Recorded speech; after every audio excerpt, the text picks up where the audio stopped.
सखी आजमगढ़ है, तत्रा तेरी सी चंद्रमा की धरोहर, यशो भूमि की आशा भी आजमगढ़ है। घटना घटी एक ऐसी यहाँ पर, पावन हुआ पावन तमसा का पानी, जहाँ दम को तोड़ी मानवता है पैसे पर। ये बाबू कलम रो पड़ी लिखते लिखते,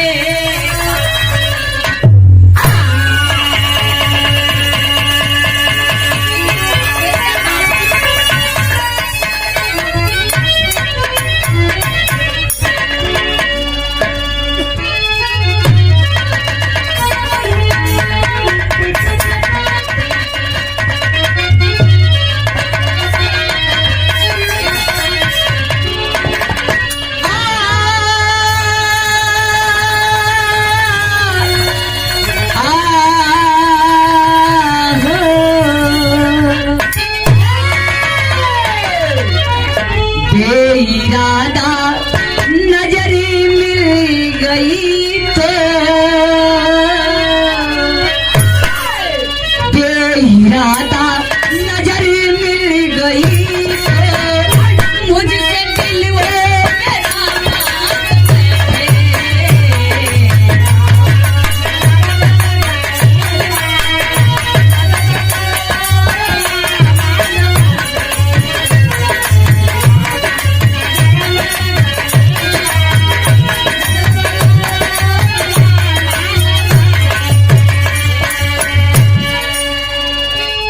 भाव कवि जी लिखत हुआ, देखा भाव में कैसी गरीबी होती है। बेकफन कोई मैयत पड़ी है, बेकफन कोई मैयत पड़ी है, कोई कफन बेच कर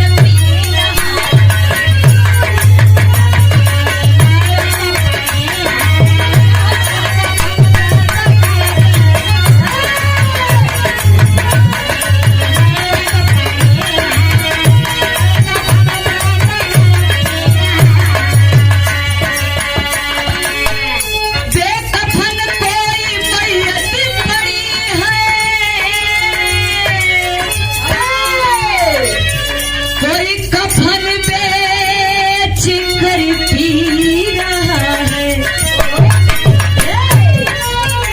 क्या यही तेरी दुनिया है माए,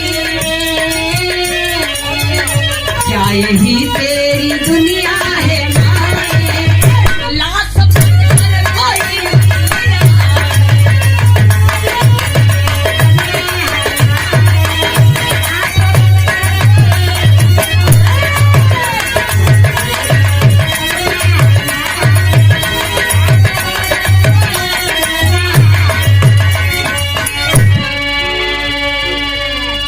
कहानी का शुरुआत लगल।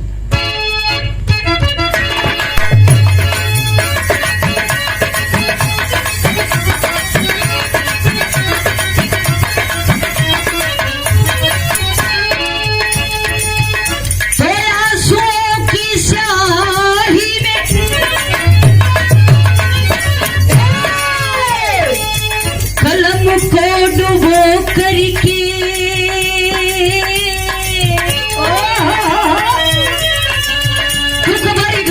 लिखना पड़ा है रो करके,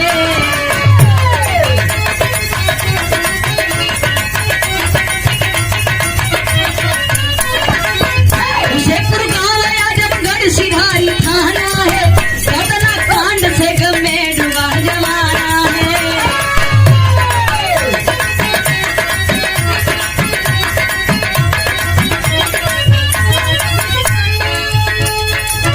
सुना तो पोस्टमैन को कुछ आधार नहीं, नौकरी के सहारे चल रहा परिवार सही, वेतन से पत्नी मीना अपना घर चलाती थी, रीता संगीत और राकेश को पढ़ाती थी, दोनों बेटियां कॉलेज को जब जाती थी, शादी की चिंता पोस्टमैन को सताती थी। बेटा राकेश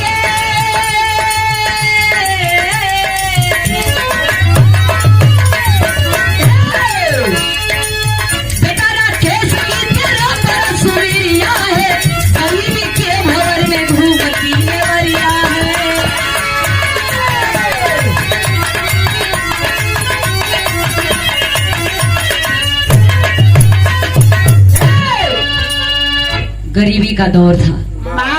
मुसीपुर गांव में शिवनाथ नाम का एक व्यक्ति रहते थे साहब, जो गरीब के साथ बड़े बदनसीब भी थे। समय साथ नहीं देती थी, फिर भी कहते हैं कि हिम्मत ना हारिए बिसारिए ना राम। गौर करेंगे, जो हिम्मत वाला होता है भगवान उसी को साथ देते हैं। खुदा अब लाइन पे अगर भगवान भी परीक्षा लेना, बार बार लेना, और मैं अगर सफल हो जाएगा तो भगवान परीक्षा में जब सफल कर लिए एक दिन मंजिल जरूर मिली। गौर करेंगे,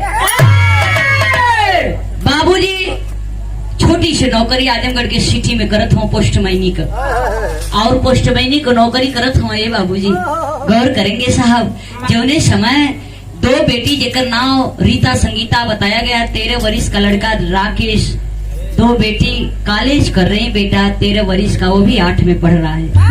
आयल गई सब खर्चा वह सिर्फ पोस्टमैनी के नौकरिये में बा। दूठ मड़ई है एको बिता धूर ना, सब वही नौकरिये से हो, लेकिन अच्छा दिन व्यतीत होता। अच्छी गृहिणी का भूमिका निभाते हुए पत्नी मीना बड़ा सब कुछ सुकून से देखत हो। एक दिन बाबूजी बैठ के चाय पिए थे। गौर करेंगे साहब, चाय पी रहे हैं, दोनों बेटी एकाएक कॉलेज के लिए जब निकली तो बाबूजी का नजर पड़ल। लोग सोचिए रोज ना देखा, देखें जरूर, लेकिन आज देखना सोच गए ना, लड़की हमारे दोनों सयान हो गई। वही दिन से घर और वर का तलाश कर लगो, जहाँ भी जान लो धक्का मार के निकाल दे। पहले दहेज से करे बाद शादी कर, जे आपन रहा वो विरोधी हो गई। बिटिया पैदा कैले के सवर्ण ब्याह कैले के ना, तरह तरह का ताना चुभ, तीर जैसन सब मार भाई। लेकिन गौर करेंगे, धीरे धीरे समय गुजरल। एक दिन बाबूजी आ गए ड्यूटी से घरे, बैठल हूँ। पत्नी मीना हर रोज के भांति लोटा का पानी लेके पहुंचल। आज जब पहुंचल है तो चेहरा जब उदास है तो पूछ बैठल। और सच्ची अर्धांगिनी वही होती है साहब, जो पति के हृदय का बात बेबतौले समझ जाए। आज के जमाने में शिक्षा तो बढ़ी, लेकिन मानवता अपना तो धीरे धीरे संस्कार खत्म हो रहा है। केहू आजकल केहू का केहू कुछ बतौले तो बताओ, पूछे के तो बहुत दूर बा, बतौले के बाद भी गौर ना मंगले ना मिलत। तो वह भाव अपने सैया से बार बार पूछत हो। कैसे पूछे तो मास्टर है गीत लगा।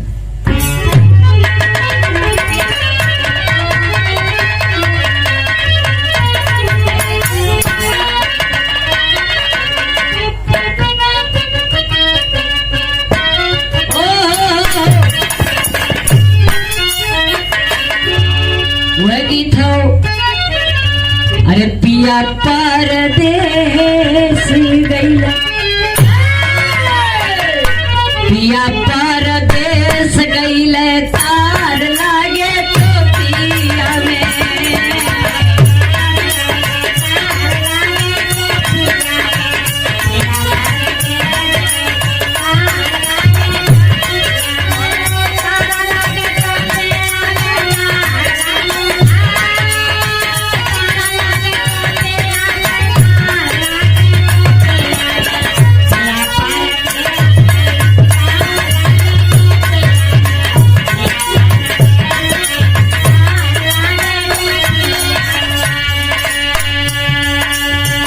बिटिया सयान बाबू, बिटिया सयान सिर पहाड़ लागे बोझावा हो।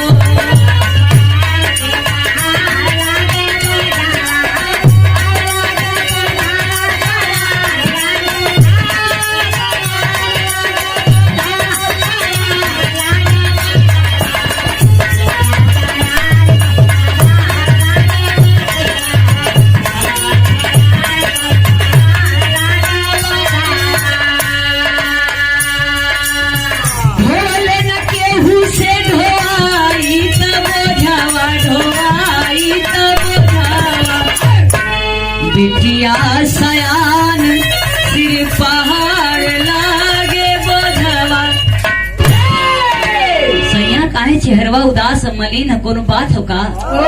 हम तोहर पत्नी ही, अपन दर्द हमसे ना बतेबा तो कैसे बतेबा? सोचत हूँ मीना तू जानत चाहत हूँ? हाँ सैया तो कब्बे से पूछत है। मनवा करता खाए मर जाए ना हुरा,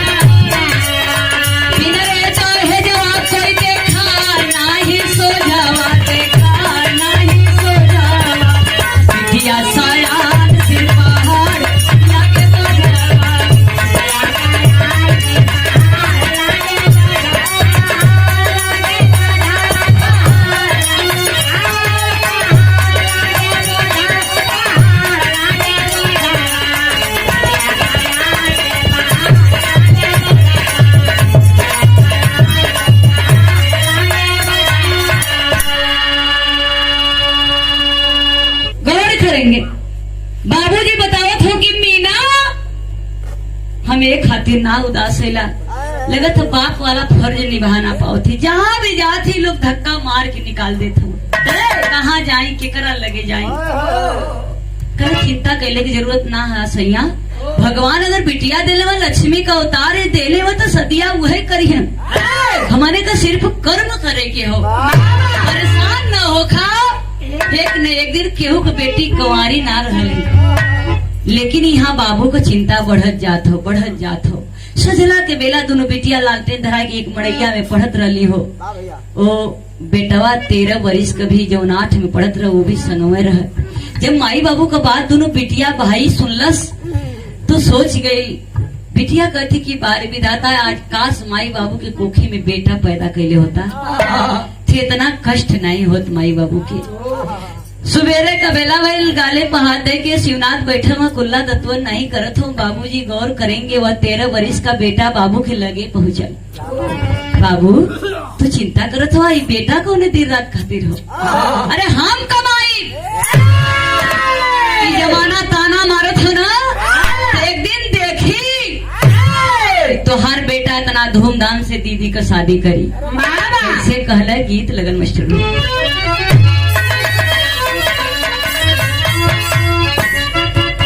क्या बात है, क्या बात है।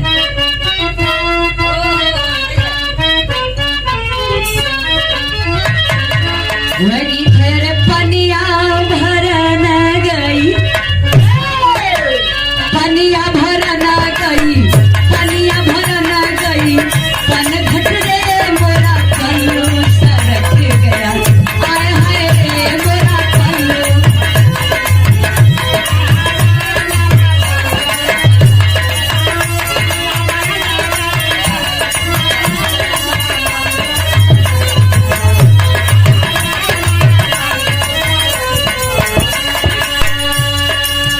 चिंता के बात बाबू, चिंता के बात बाबू, छेड़ा है बेटा जाई कमाए। आय हाय रे बेटा जाई कमाए।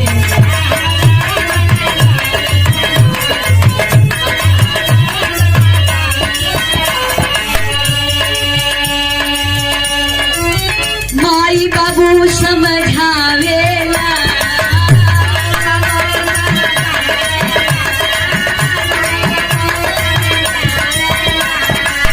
सिरवा के सहलावेला,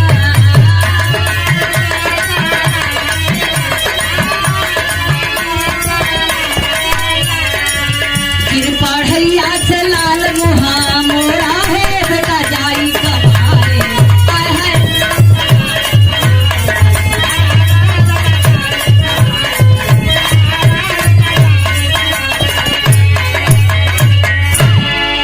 बेटा जोरे समय बाप के लगे ई वार्तालाप करत हम, माई मड़ई में से निकले लाल तू ई का कहत हवा? अभी तुहार चिंता कैले कई उम्र ना हो, समय ना है। अभी तू खेला खा पढ़ाला में ध्यान दा। माई समझावत हो, बाबू समझावत हो, बेटा सोच गल कि माई बाबू ऐसे न जाए दी हैं। कुछ दिन ले पटा गए न, वो बीच में न खाए में न खेले में न पढ़े में कुछ ध्यान न रह। सिर्फ कब कमाई बाबू का हाथ बटाई, दीदीन का शादी करब, बस ये ओकर जेहन और दिमाग में रहल। एक दिन सुतला राती में 12 बजे रात में माई बाबू का पैर छूला, आजमगढ़ के स्टेशन पे आया। जो कपड़ा पहना था वही सा, एक अधेला भी उसके पास नहीं था। गाड़ी आई, उसमें बैठा टिकट का, वह गाड़ी चल करके दिल्ली के लिए रवाना भई। दिल्ली स्टेशन पे जब उतरा वह जवान, तो चारों तरफ देखत नजर उठा के, न कोई आपन है न कोई आपन लोग है, न कोनो जगह है न कतो ठिकाना केहर जाऊ बचवा। धीरे धीरे धीरे धीरे 3-4 महीना गुजर गए। माई बाबू चिंतित हो गए, लाल की मना कैली मानल नहीं, कमाए चल गई। पैसा कैसन चमक होला ये साहब, निक निक के मन फेर देला। बाबू पैसा कमाए लगला ना, माई का ममता बाबू का प्यार भुला गया। जहाँ हवा बेटा रनबन में खुशी से रहा, तो आज पैसा हमके नहीं चाहिए। माई बाबू कष्ट में जिंदगी बीतत हो, बिटियन का शादी नहीं लगत हो। एक दिन बाबूजी दरवाजे के सामने बैठे, पत्नी मीना कहीं से आती है, सैया आज काम बना जाइबा का, सजना भर के सब्जी ना, दोनों बिटियन का फीस बाकी हो।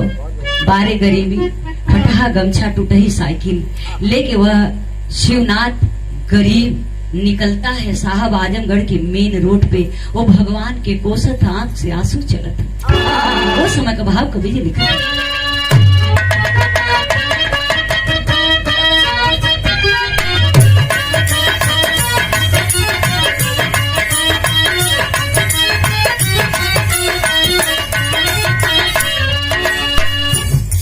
यह कोसत हो खियर देला गोसैया काहे,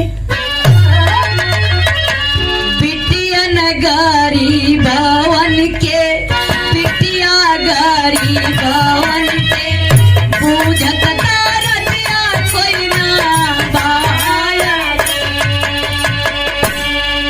छोड़ के पढ़ाई लाल गईले सारिया हो, गईले सा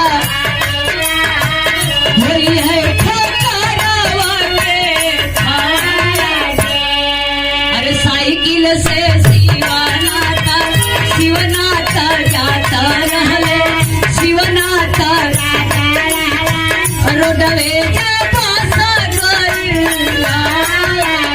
ए बाबू बसिया से लागल, ड्राइवर ले गड़िया भागल, ड्राइवर ले गड़िया भागल, खुदवा से धरती गइला।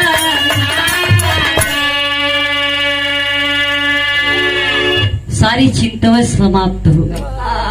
गौर करेंगे साहब, जो जितनी संचिंता रहा सब समाप्त हो गई एक कई झटका में। वह तो भगवान को कोस रहा है कि हे प्रभु, आपके घर में इतनी बड़ी गलती कर दिली, जौना का सजा हमके ना हमरे बिटियन के देत। तरह तरह का ताना मारत हो या सहनी हो, कौन ऐसा बाप हो जौन सुन ले। आज कौन ऐसा तोरे घर में हम गलती कर देली। अपने सोचला के धुन में आंख से आंसू चलत हो। उधर से रोडवेज बस अपने मेल में चली जा रही है। ड्राइवर तो हारन बजा रहा है लेकिन संभाल नहीं पाया। रौदते कुचलते शिवनाथ को आगे बढ़ा, एक बार भी नहीं ताका। आदमी है कि जानवर छटपटा के दम को तोड़ दिया। ये दुनिया के छोड़ के शिवनाथ चल बसला। लोग जान के सुन के छीन के अनचिन्हा कह दहलो। सिधारी थाना के दरोगा साहब गए न, लवारिस लाश उठा के लेके थाने में न। गौर करेंगे साहब, कहानी में मोड़। गांव में केहू के नाम मीना के पता चल गई, हमार सैया थाना में हो। सोच जाती है सैया बड़ा डिस्टर्ब चलत हो, कोनो न कोनो गलती कह दिले हुई। साहब से हाथ गोड़ जोड़ा, हमरे सैया के छोड़ दा। कैसे कहला आगे भाव में मिस्टर।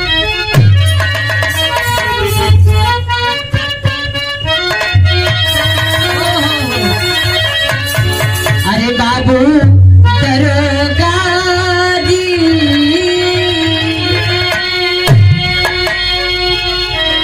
अकवने गुनहिया बदला पियावा मोर बाबू।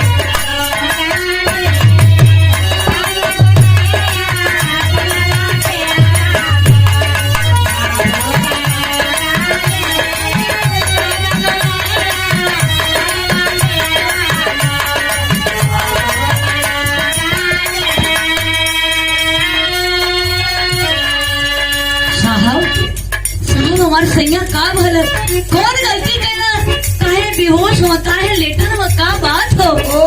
एक शब्द में हजार सवाल करती है। साहब टुकुर टुकुर खाली मोहम्मद ताकत हो, कैसे जवाब दें। और जात भगवान न करे कुछ हो जाए, लेकिन कहना तो बताना तो पड़ेगा साहब। ओढ़ के छदरवा सुतल पलंगवा, रमई देई जगाय बाबू दरोगा गे। हाथे हथकड़िया साहब देई लगा बाबू दरोगा।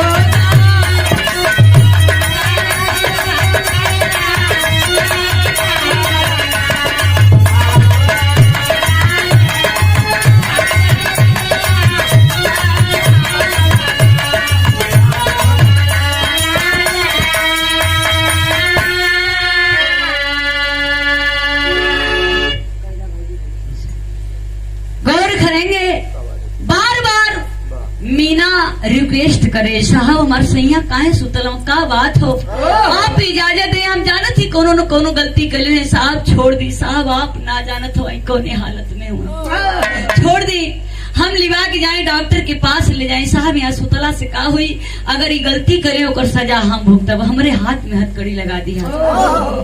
साहब सोच रहे हैं कि अब तो बताना पड़ेगा। मीना तुम जानना चाहती हो कि तुम्हारे पति को क्या हुआ। साहब हम यह तकब्बुर से पूछत है, बताओ चलना।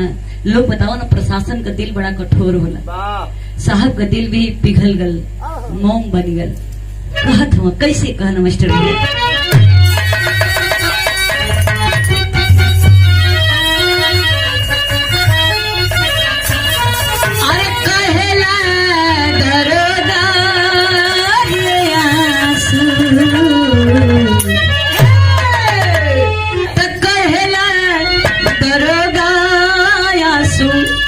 भारी के नयना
करेंगे। मीना तुम्हारा पति कोई गुनाह नहीं किया है, कोई कुछ नहीं किया है, अरे तो एक्सीडेंट हो गया है, दुनिया में नहीं है तुम्हारा पति।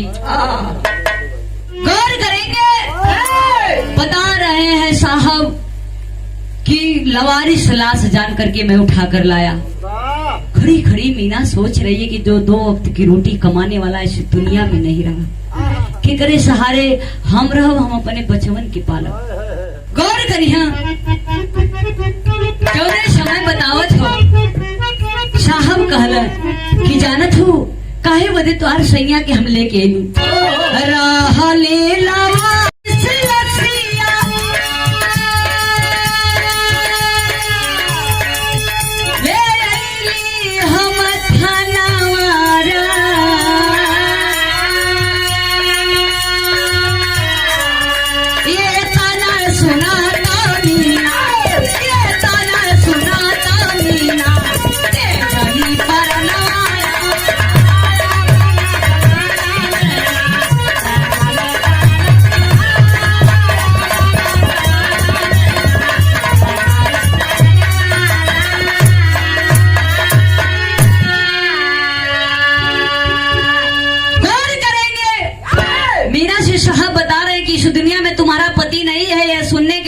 इतना बड़ा सदमा मीना बर्दाश्त नहीं कर पाई। पहले से मीना के हार्ट अटैक का बीमारी रहे। कभी डॉक्टर साहब बताए थे कि 2 लाख रुपया लगेगा ऑपरेशन करने में, कभी 2 रुपया नहीं आटे। गरीबी में कहा 2 लाख आई। इतना बड़ा सदमा बर्दाश्त ना कर बोला, हार्ट अटैक आयल, अपने के संभाल न बोला, जमीन पे गिरले, दुनिया के छोड़ के मीना भी चल बस। यही गरीबी होती है, यही गरीबी होती है साहब। दोनों पत्नी दुनिया में नहीं है, बचवा दोनों बेटी कॉलेज से घरे आ गेली, घर दुआर खुले बा, जब सामान जहाँ कतः बा। सोचे थे कि बाबू तो काम पर चल गए, लेकिन माई कहाँ चल गई। कुछ देर ले इंतजार करनी, माई रह तब नहीं आवे। गौर करिए साहब, दोनों बिटिया आपस में बात करती। बिरहा का शीर्षक लगल मास्टर भैया,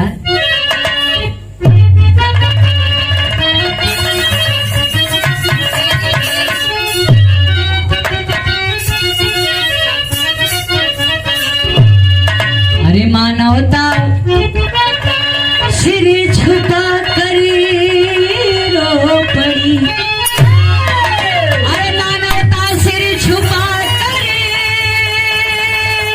हो, मानवता सिर छुपा करी रो पड़ी। ढाई कहर गरीबी हंसने लगी मानवता,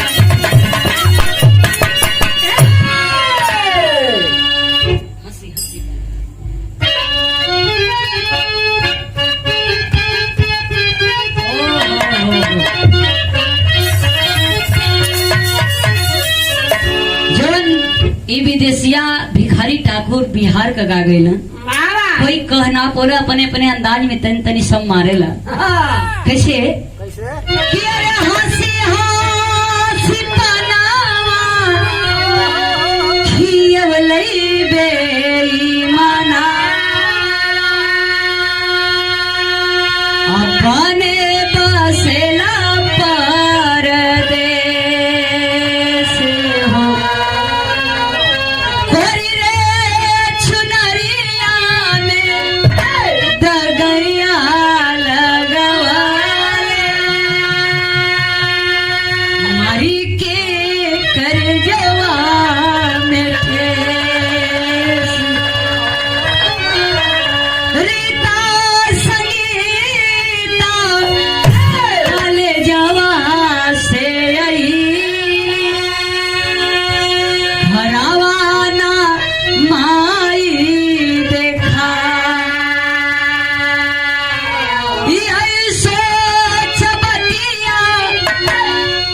करेंगे साहब। दोनों बहनी आपस में राय मिलावत थी। ये बहनी हाँ दीदी देखा थी माई बाबू का का हाल।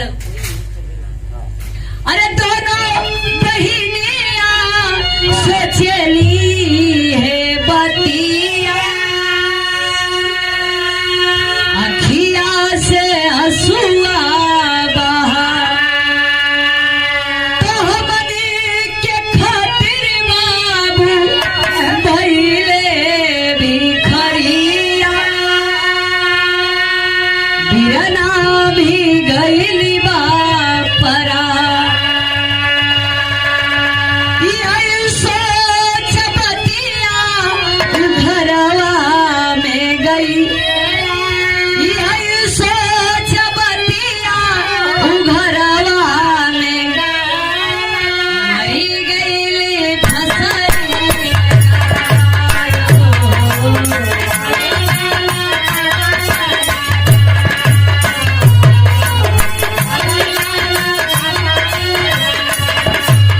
यही सोच बतिया घरवा में गई,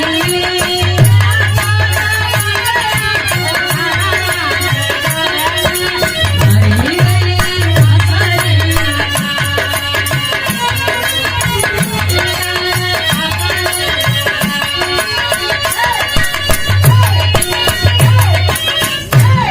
दोनों बेटी आपस में ही बात कर रहे हैं कि ये दीदी हाँ बहनी माई बाबू का हालत है पपीने के चलते दर से बदर हो गई। पत्थर का डलगल दर दर का ठोकर खात है। गौर करेंगे बिटिया सोचत थी कि बहनी हाँ दीदी माई बाबू का तो बात जवन बटली बा, लेकिन हमने के एक छोट भाई रह ये पपीनीन के चलते कमाए चल गई भैया।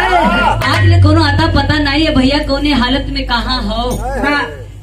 ऐसा करा न रहा बास न बाजे वहाँ के प्रधान जी काम कर दिले थे मड़े हटाए के थे कॉलोनी दे देना शिवनाथ लिया के पंखा कत्तो से जूना लगाए दे पंखवा तो काल बन गई। अपन अपन दुपट्टा लगा के दोनों बिटिया सावन के झूला की तरह झूल गई। गौर करेंगे साहब पूरा परिवार गरीबी के कारण समाप्त हो गई। बेटा कहला कमाए कहाँ कौने हालत में हो। माँ की ममता कितनी महान होती है साहब। काश अगर माँ होती तो बिटिया एक कर्म ना करती। यही खातिर माई के ममता खातिर कभी जी एक लाइन लिखत हो मास्टर भैया।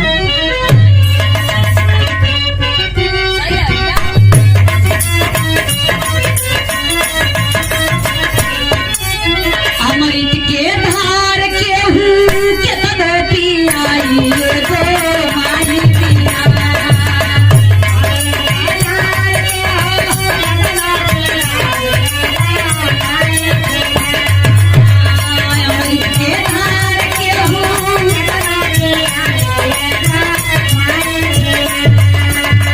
कैसे करे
शिवनाथ मीना के लसिया उठाई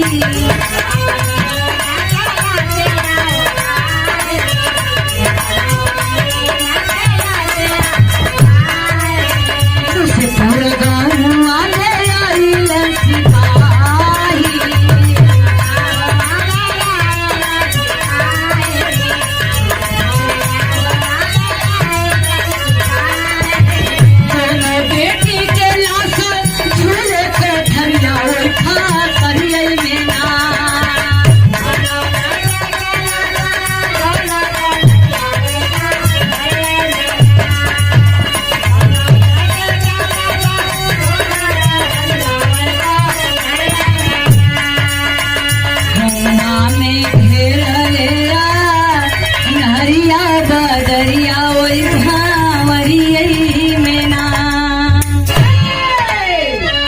करेंगे साहब जी। हाहाकार मच गई। शिवनाथ मीना का लाश उठा करके जो ने समझ दरोगा साहब शिवनाथ के घरे न खचा खच का भीड़ जे पराया रहे अपन हो गई। जे ना चिन्हत रह सब चिन्ह लगल। जे सुने के ना आवे बारे विधाता अभी सुबैया तो दोनों परानी बड़ा अच्छा रह। ये दुनिया में ना ही हुआ दोनों परानी दोनों बच्चवन के देखी एक ठे बालक एक ठे उनका लड़का कमाए चल गई हो। उनके तो खुद ना पता है कहाँ ओकर एड्रेस पता है माने कि कैसे मालूम चली कितनी अभागा बालक हो। आज माई बाबू ये दुनिया में नहीं हुआ। कुछ देर भइल कुछ इंतजार का घड़ी खत्म भइल। कुछ लोग कहले कि ये भाई जो नहीं होना चाहिए सो तो हो चला। बिटिया 4 बजे की छुट्टी होला 6 बजे तो आखिर गईली कहाँ। कुछ लोग गांव में कुछ लोग कॉलेज पर पता लगो ना बिटिया रहा तब न दरोगा साहब की नजर पड़ती है। लग रहा है दरवाजा अंदर से बंद है। सिपाहियों को कह करके दरवाजा तुड़वाए। आए हाय दोनों बहनी का लाश पंखा से टंगल है। सबकर आंख गमगीन हो गई नम हो गई। बारे विधाता एक परिवार ऐसा गरीबी रह कि जौन साथ ही ये दुनिया की छोड़ दिला। कैसन आपका ये कहर एक गरीब पर गिर पड़ल। गौर करेंगे साहब जी, चारों लाश दरवाजे के सामने उतार करके रखी गई। कहानी में एक नया मोड़ आ रहा है। कवि जी लिखना कैसे मास्टर भैया?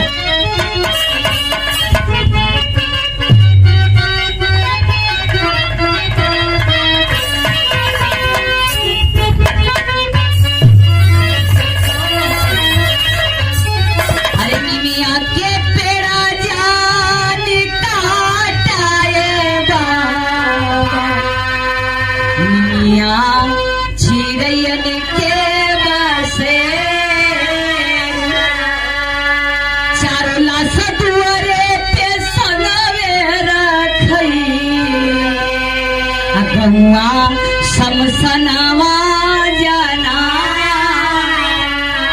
तरी मझिम पर सैले मातम के बादई गईबा मारुति गया मारुति से साहब कइले बहरवा दिहले कर पैगावा था 2 लाख रुपया वही 2 लाख रुपया वही पैगावा में राकेश के चिट्ठिया भी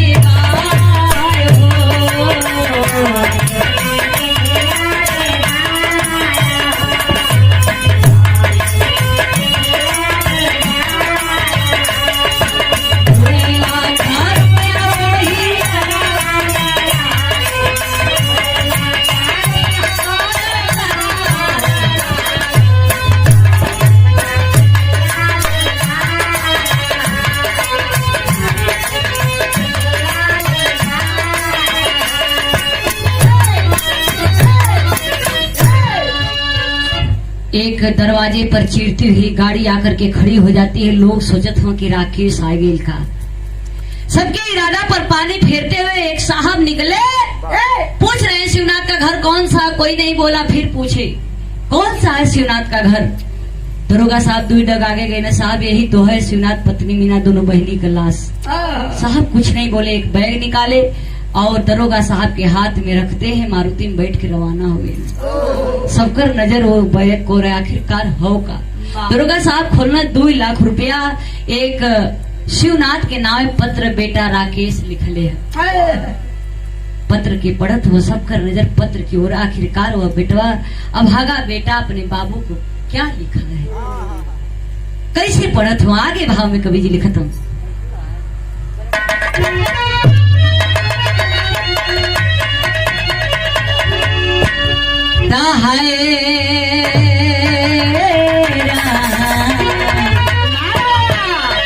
अरे जवन देशवा में रामा अरे कृष्ण पैदा भइले पहे अमृतवा गंगा जमुना के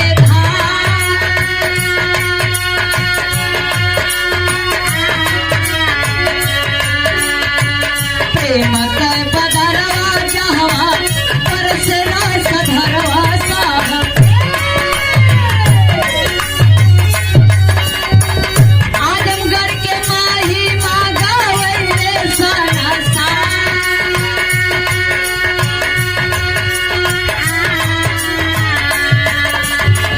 पावन धरतिया जन पहली पपिया बारी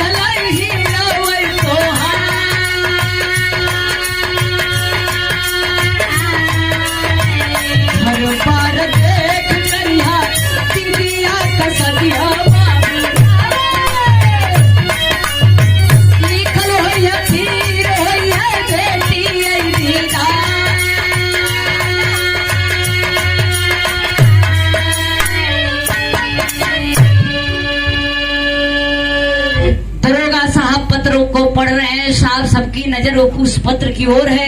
वो बेटा लिखा था कि हे बाबूजी, जवन बेटा माँ बाप का बात न मानो न भविष्य में भोगल।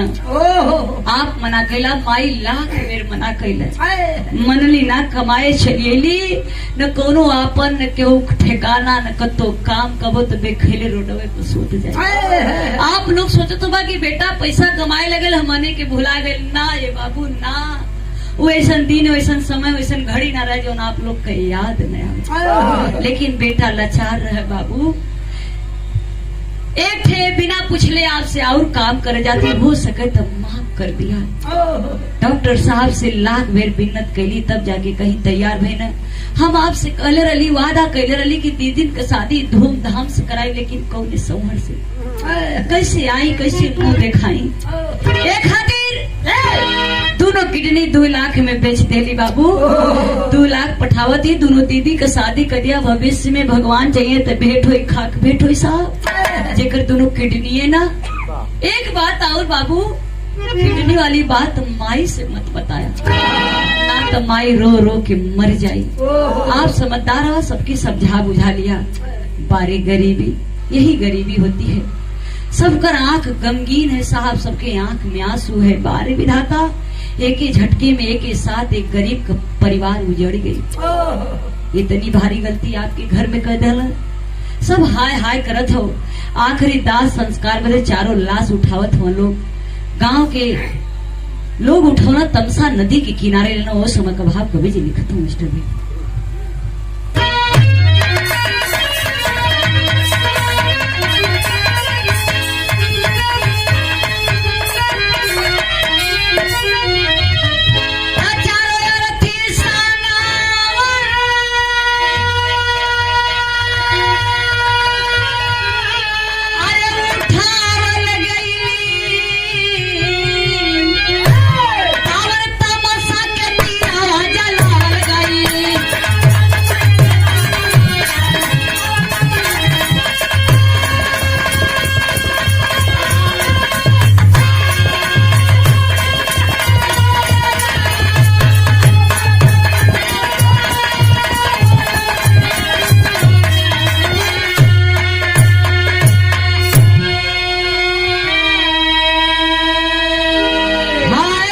गरीबिया विपत का पहाड़ हो, बुझे ना दरवाजा के फटे ना दीवार हो।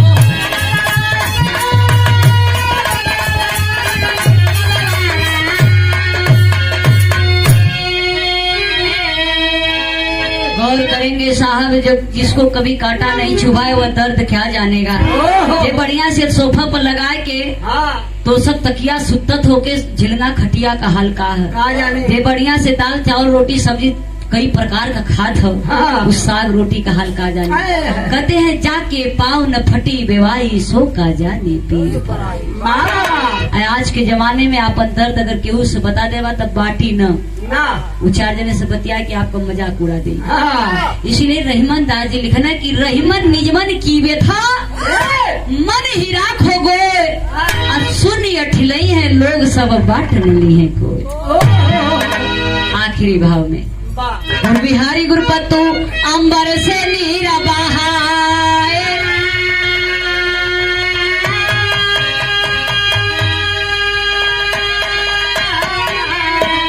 स्वर्ग लोक के बासे सरजू बिरहा बाग सजाए हो।